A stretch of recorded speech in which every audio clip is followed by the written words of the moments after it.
Привет, друзья! Сегодня у нас с вами важный разбор. Прямо с этого месяца на европейских дорогах происходят важные изменения и появляются новые ситуации, которые могут привести к серьезным финансовым потерям или дорогостоящим проблемам для каждого водителя Германии.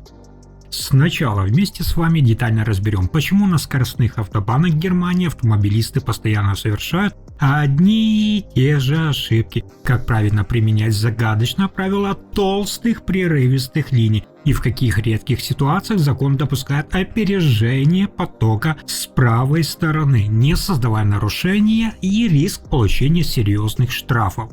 Во второй части выпуска реальный разбор, кто на самом деле обязан оплачивать ущерб, если вы попали в аварию на арендованной или взятой на прокат машине, и какие же условия страхового договора могут существенно изменить сумму, которую в итоге придется заплатить вам. Как водителю, досмотрите до конца, будет максимально полезно.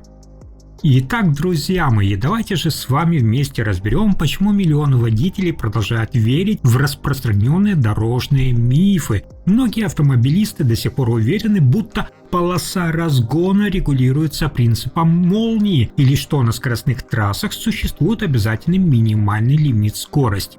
Но эти представления не всегда на самом деле, друзья мои, соответствуют правилам, а неправильное понимание дорожной ситуации действительно может привести к нарушению и серьезным последствиям.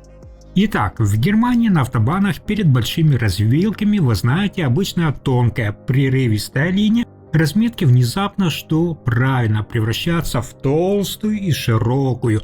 Если водитель видит между полосами такую широкую пунктирную линию, закон в определенных ситуациях все-таки допускает движение по правой стороне быстрее, чем движутся машины у вас слева.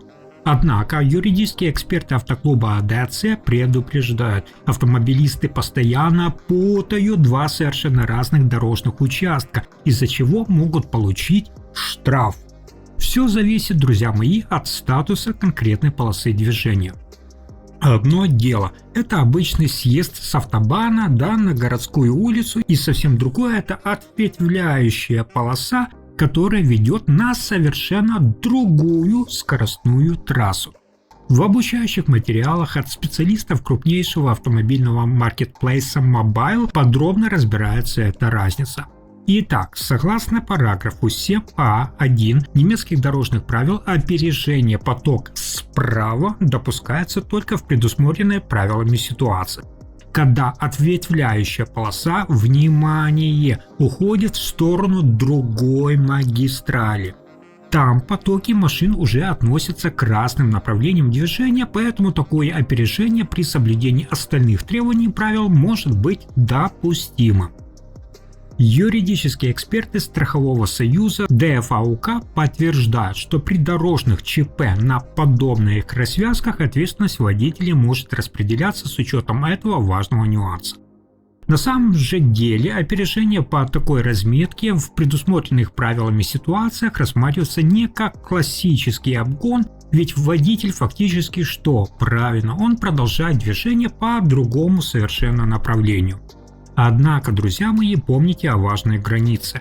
Данное правило применяется строго в той точке, где на асфальте начинается широкая пунктирная разметка. Опережение потока с правой стороны до этого маркера уже может рассматриваться как нарушение правил дорожного движения. Запомнили? Дальше. Специалисты цифрового налогового сервиса TaxFix напоминают, что дорожные штрафы и связанные с ними взыскания в Германии, как правило, нельзя использовать как обычные расходы для уменьшения налогооблагаемой суммы. За неправомерный какой-либо маневр в зависимости от конкретной ситуации водителю может грозить штраф и, соответственно, в предусмотренных законом случаях запись в картотеку Фленсбурга. Совершенно же иначе дела обстоят на классических съездах с автобана на обычные городские улицы. По данным правового департамента автоклуба АДАЦ, именно здесь автомобилисты нередко сталкиваются с административными взысканиями. Согласно параграфу 7а.3 немецких дорожных правил, на полосе съезда действуют отдельные требования к движению, и само наличие съезда вовсе, друзья мои, не означает автоматического права двигаться быстрее автомобилей, идущих по основным полосам слева. То есть опережение потока на обычном городском съезде регулируется совершенно иначе. Если же водитель движется по полосе, которая уходит с автобана в сторону города или другого пункта назначения, сама по себе эта полоса не дает вам права ехать по ней быстрее автомобилей, которые продолжают движение по основным полосам слева. Запомнили? Нарушителю может, соответственно, грозить штраф и дополнительные последствия в соответствии с действующим каталогом взысканий.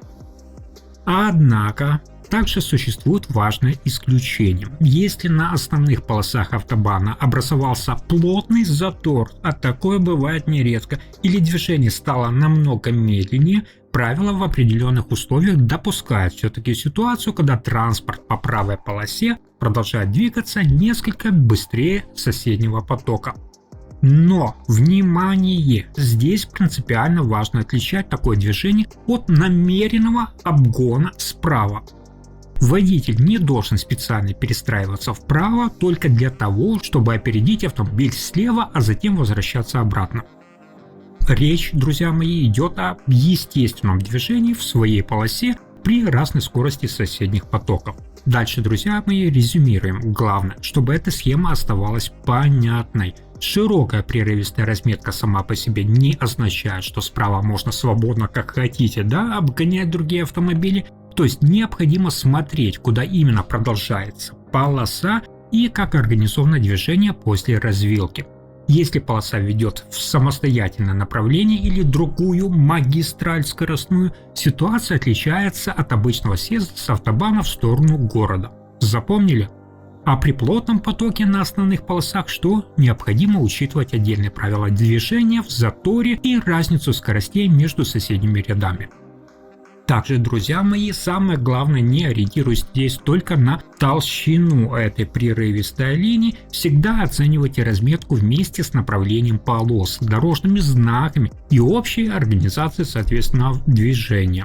Именно это позволит правильно определить, какое же действие разрешено в конкретной ситуации и избежать ненужных проблем на дороге. А вот дальше, друзья мои, открываются другие масштабные финансовые риски, способные моментально обернуться потерями при обычном прокате машин. Совсем недавно правительство Фридриха Мерца, вы знаете, я вам рассказывал, дало старт реформе получения водительских прав. Главная цель этих новшеств в Германии – существенно удешевить сдачу экзаменов по теории, сократить число сложных вопросов и уменьшить обязательные часы практической езды.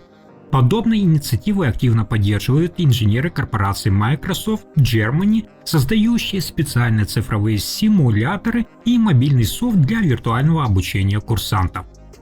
Однако текущая статистика дорожных происшествий в Германии выглядит крайне серьезно, поэтому серия моих выпусков о важных и не всегда, скажем так, очевидных деталях и ответственности за ДТП, дорожно-транспортные происшествия, продолжается, ведь на загородных трассах и городских перекрестках автомобилистам достаточно секунды невнимательности, чтобы серьезно повредить кузов. Ситуация на самом деле становится сложнее, если авария произошла за рулем арендованного транспорта, потому что за разбор обстоятельств и оценку повреждений сразу же берутся кто? Правильно, юристы. А вопросы о том, кто именно будет оплачивать ремонт и покрывать многотысячный ущерб компании, имеет множество важных нюансов. Для быстрого урегулирования острых ситуаций после подобных инцидентов водители нередко прибегают к помощи крупного юридического бюро, например, адвоката, чтобы на месте установить реальную степень вины каждого из участников столкновения.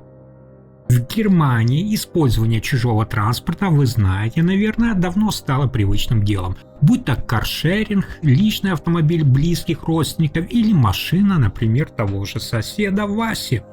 Но в случае серьезного ДТП быстро возникает важный финансовый вопрос об оплате счетов за оценку повреждений. Юридическая сторона, на самом деле, вы должны об этом знать, ситуация оказывается гораздо запутаннее, чем представляет большинство водителей. Помимо самого человека за рулем и официального собственника автомобиля, ключевой фигурой в разбирательствах становится конкретная страховая компания. Первоначальные претензии на самом деле могут быть предъявлены владельцу автомобиля. Да, друзья, согласно примененным нормам немецкого дорожного права, ответственность за ущерб, возникший в ходе эксплуатации транспортного средства, зависит от обстоятельств конкретного случая и условий страхования. При разработке таких ситуаций на авторитетной платформе Stepstone корпоративные юристы регулярно публикуют инструкции для штатных сотрудников, детально разъясняя материальные риски при поездках на служебных машинах. Таким образом, друзья мои, даже если управление машиной было передано постороннему человеку, первоначальные претензии по закону все равно могут быть предъявлены кому? Правильно, как я сказал, владельцу автомобиля. Но, друзья мои, на самом деле распределение финансов выглядит совершенно иначе, поскольку классическая обязательная страховка гражданской ответственности создана для защиты пострадавших кого? Правильно, третьих лиц. Сюда входят, соответственно, другие участники движения, пешеходы, поврежденные чужие автомобили или другое поврежденное городское имущество, например, будь то дорожные столбы или заборы, как часто бывает. Страховая компания берет на себя соответствующие выплаты в пользу пострадавшей стороны. Понятно? Дальше. По условиям международной страховой группы Цюрих, страховая компания в подобных ситуациях, например, рассматривает требования по гражданской ответственности с учетом всех абсолютно обстоятельств аварии и условий договора, то есть самого полиса. Полис может покрывать как внешние убытки, независимо от того, кто находился за рулем в момент происшествия. Главное юридическое здесь условие, друзья, использование транспорта должно соответствовать условиям договора и быть разрешенным. Если же хозяин добровольно отдал ключи от автомобиля, ущерб третьим лицам может быть компенсирован. Однако отдельный вопрос возникает тогда, когда встает вопрос о восстановлении самой поврежденной прокатной машины, на которой вы ехали или ехал ваш знакомый. Обязательный полис защищает интересы пострадавших людей, но он вовсе, друзья, не обязан на самом деле автоматически снимать финансовую нагрузку самого виновника аварии. Сегодня огромное количество автомобилистов серьезно путают реальный объем финансовой защиты. На основе масштабных исследований аналитического бюро Check24 это почти четверть владельцев машин до сих пор не осознают юридические границы базового ОСАГО. Эта страховка, друзья мои, создана исключительно для компенсации внешних убытков другим людям. Собственные издержки водителя или хозяина авто она не покрывает. Дальше. Ситуация становится тогда критической, если ДТП случилось по вашей, друзья, явной вине из-за серьезного нарушения правил или при грубой неосторожности. Сюда относится управление автомобилем в состоянии алкогольного опьянения или использование авто без разрешения, без корочки. На портале правовой помощи Геблиц юристы открыто предупреждают, что наличие алкоголя в организме может существенно повлиять на объем обязательств страховой компании. В подобном случае фирма сначала компенсирует ущерб пострадавшим, но затем может выставить, что это называется регрессия, то есть требование самому нарушителю. Сумма такого обратного требования в отдельных случаях может достигать несколько тысяч евро и иногда дальше больше. Разберем детально ситуацию. Когда ключи от машины отдаются другому человеку с вашего личного одобрения. В этом случае официальный хозяин автомобиля все равно остается кем? Правильно, главным страхователем в базе данных. Вся ответственность водителя по общему правилу покрывается уже действующим полисом гражданской ответственности на эту технику. Но здесь есть важный юридический нюанс. Представители известного страхового союза Эрго рекомендуют заранее учитывать всех дополнительных водителей в договоре, чтобы у компании не возникало на самом деле потом оснований оспорить условия страхового покрытия. Все кардинально меняется, если за руль сели без разрешения. При несанкционированном использовании автомобиля страховая компания может ограничить объем покрытия, потребовать возмещения определенных расходов или применить другие предусмотренные договором последствия. Всегда, друзья, четко фиксируйте, у кого в руках находятся на данный момент ключи. Помните также базовую истину. Обычно страхование ответственности защищает интересы, как я сказал, третьих лиц, но на самом деле не покрывает автоматические повреждения собственной машины. Если же нужно восстановить сам поврежденный автомобиль, придется разбираться в условиях частичного или полного каска. В сравнительных отчетах независимого портала Verifox водителям наглядно показывают разницу в покрытии. Внимание! Полис каска может брать на себя расходы на ремонт, тогда как базовая страховка оставляет собственника с расходами, которые не входят в ее покрытие.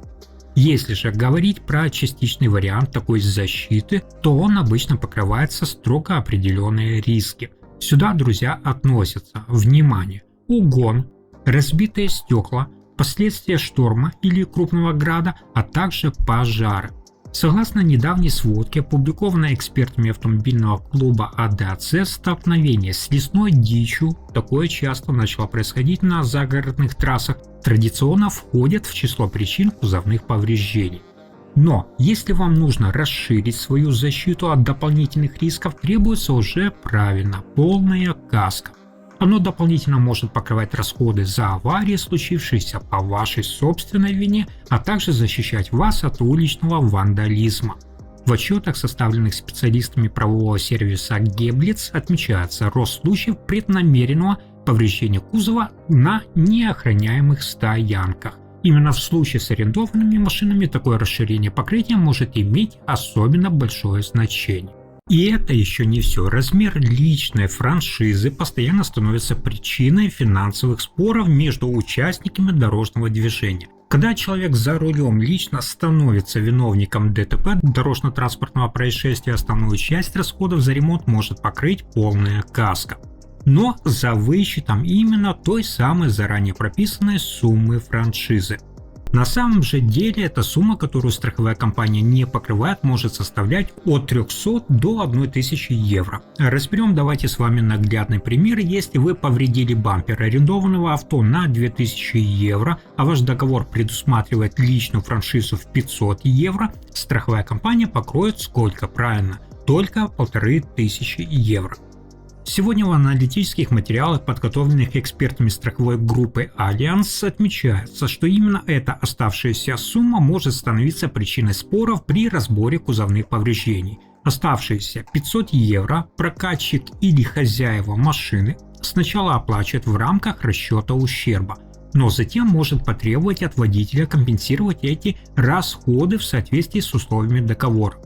Консультанты юридической платформы Advocar предупреждают, что при отсутствии четкой письменной договоренности между друзьями или родственниками доказать условия такого возмещения задним числом может быть уже сложно.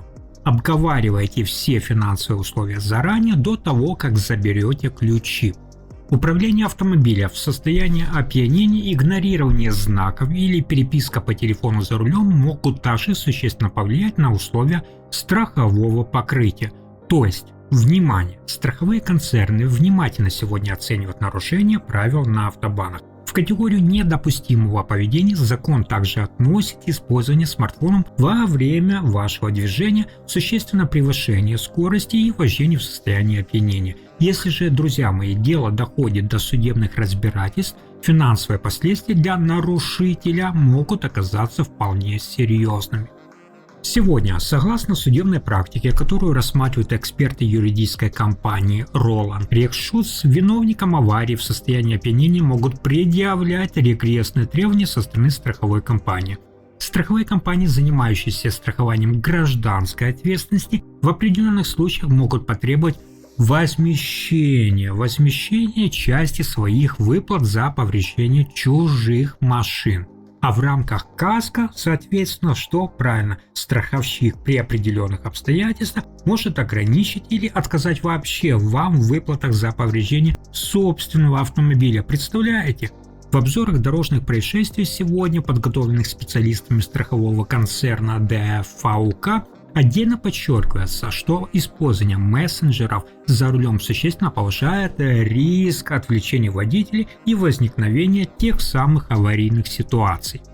Юридические последствия и финансовые требования могут возникнуть не только у самих нарушителей, но и у официального владельца автомобиля. То есть человек, который осознанно передает ключи нетрезвому приятелю или пускает за руль знакомого без действующих водительских прав, также может столкнуться с юридическими последствиями.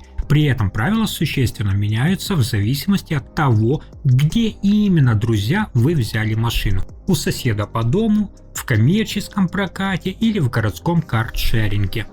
Если же вы просто одолжили транспорт у своего приятеля, соседа, вопросы страхового покрытия будут решаться с учетом его личного полиса. В сфере профессионального же найма правила определяет именно коммерческий договор. В базовую стоимость аренды прокатчики обычно включают комплексная каска, но с определенной франшизой из ваших личных средств. Согласно сравнительному анализу коммерческих договоров найма, опубликованному профильным синдикатом ФАУ-ХАФАУ, условия покрытия у крупных международных прокатчиков могут существенно отличаться в зависимости от страны бронирования. Например, еще городской поминутный каршеринг по умолчанию содержит в тарифе базовое ОСАГО и комплексную защиту КАСКО. Но здесь есть, друзья мои, тоже важный нюанс. Таких сервисов часто связан именно с той же самой размером франшизы. В сводках по городской мобильности, представленных исследовательским центром Страхового союза АКСА, отмечается, что при краткосрочной поминутной аренде базовая сумма личной ответственности клиента при ДТП нередко может существенно превышать стандартные рыночные лимиты. Из-за этого даже за мелкую, скажем так, вмятину с вашей карты могут списать большую сумму, так что перед нажатием кнопки старта всегда проверяйте условия мелким шрифтом. Если же авария все-таки произошла, алгоритм ваших действий должен быть максимально точным и спокойным. Внимание! Сначала обозначьте место своего происшествия, выставив, что правильно аварийные знаки, включив, что правильно габариты, чтобы обезопасить себя и окружающих. Затем, при необходимости, вызывайте полицию, это особенно важно, если есть пострадавшие или участники не могут согласовать обстоятельства происшествия. Также тщательно сфотографируйте все абсолютно дефекты вашего кузова, соберите контакты свидетелей и сразу передайте необходимые документы кому? Правильно, страховщику. И финальный шаг – это уточнить порядок дальнейшего расчета с владельцем авто, пока эмоции не помешали спокойно решить этот вопрос. Сегодня, друзья мои, в памятках для водителей от юридического отдела компании MacMakler отмечается, что неправильно заполненный европейский протокол аварии может привести к дополнительным разбирательствам и задержкам, да, друзья мои, задержкам при рассмотрении страхового случая. То есть любая важная деталь, недосказанность или затягивание сроков подачи документа может осложнить получение страхового возмещения, потому что страховщики могут отказать в части покрытия, если все-таки установят, что клиент предоставил недостоверную информацию. Причем, кстати, компания может сначала компенсировать ущерб пострадавшим, а затем предъявить регрессное требование уже к вам, если будет установлено умышленное вами нарушение условий договора или грубая неосторожность за рулем. Внимание! Сюда же также относятся ложные ваши показания и езда без официального разрешения собственника. На портале правовых разъяснений Союза Зигнал и Дуна юрист отдельно отмечает, что попытка исказить реальные обстоятельства столкновения может существенно повлиять на страховое покрытие. На этой аналитической ноте наш подробный обзор полностью завершен. Завтра я буду ждать вас здесь же, друзья мои, со свежей порцией самых честных, глубоких и полезных новостей о законах, налогах и ваших деньгах в Европе. Если вам понравился сегодняшний выпуск про правила обгона на автобане, в Германии и разбор аварий на арендованных машинах, обязательно подписывайтесь, поставьте лайк и спасибо за просмотр до самого конца.